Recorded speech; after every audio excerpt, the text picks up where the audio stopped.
గ్రామ పంచాయతీ నల్లజర్ల మండలంలో ఈరోజు వైఎస్ఆర్ కుటుంబ సభ్యులందరూ కూడా ఇక్కడికి విచ్చేయడం,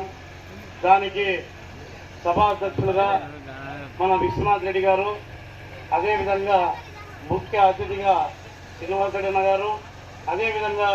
ఇక్కడికి వచ్చినటువంటి ప్రతి వైఎస్ఆర్ కుటుంబ సభ్యులందరికీ కూడా పేరు పేరున నమస్కరించుకుంటూ ఈరోజు మనం ఇక్కడ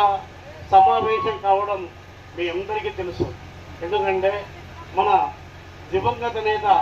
వైఎస్ రాజశేఖర రెడ్డి గారు కుమారుడైనటువంటి మన ప్రియతమ నేత జగన్మోహన్ రెడ్డి గారు ఈరోజు మన ముఖ్యమంత్రిగా ప్రతి ఒక్కరికి అంటే ప్రతి కుటుంబానికి ఈరోజు ఉబిచర్ల గ్రామ పంచాయతీలో ప్రతి ఇంటికి వెళ్తున్నాం. ప్రతి ఇంటిలో కూడా ఏదో ఒక విధంగా మన జగన్మోహన్ రెడ్డి గారు ఇచ్చేటటువంటి పథకాలు మాకు వస్తున్నాయి. నిజంగానే మేమందరం కూడా చాలా సుఖశాంతులతో ఉన్నాం. ఎందుకంటే మన ప్రియతమ నేత మన ముఖ్యమంత్రి జగన్మోహన్ రెడ్డి గారు ప్రతి కుటుంబానికి ఏదో విధంగా చేదోడు వాదోడుగా, పెద్దలకైతే ఒక కొడుకుగా, అదేవిధంగా అక్క చెల్లెళ్ళకి ఒక తమ్ముడిగా, అన్నగా ఉంటూ ప్రతి ఒక్కరికి కూడా చేదోడు వాదోడుగా ఉన్నారు. కాబట్టి ఈరోజు ఎంతోమంది మన గ్రామ ప్రజలు బెంగళూరుకో చెన్నైకో అలా వలసలు పోకుండా ప్రశాంతంగా ఈరోజు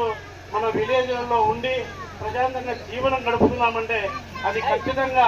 మన వైఎస్ జగన్మోహన్ రెడ్డి గారు మనకు ఇచ్చేటటువంటి సంక్షేమ పథకాలే. అది మీ అందరూ తెలుసుకొని దానికి అనుగుణంగానే మన జగన్మోహన్ రెడ్డి గారు మనకు ఒక గురుతర బాధ్యతను ఒప్పజెప్పి మన మక్బుల్ గారిని ఒక ఎమ్మెల్యే అభ్యర్థిగాను, అదేవిధంగా శాంతమ్మక్క గారిని ఒక ఎంపీ అభ్యర్థిగాను మన దగ్గరికి పంపి ఆ గురుతర బాధ్యతను మన నల్లజర్ల మండలం ఉబిచర్ల గ్రామ పంచాయతీ అందరికీ కూడా ఆ బాధ్యతను పూర్తిగా మన మీద వేసుకొని ఖచ్చితంగా మన జగన్మోహన్ రెడ్డి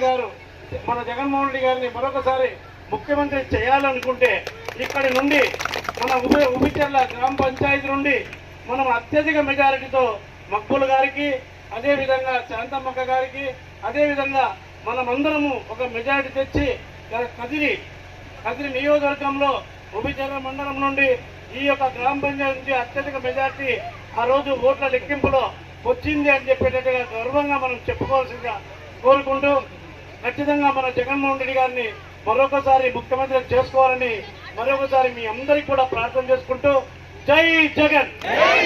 జై జగన్, జై జగన్.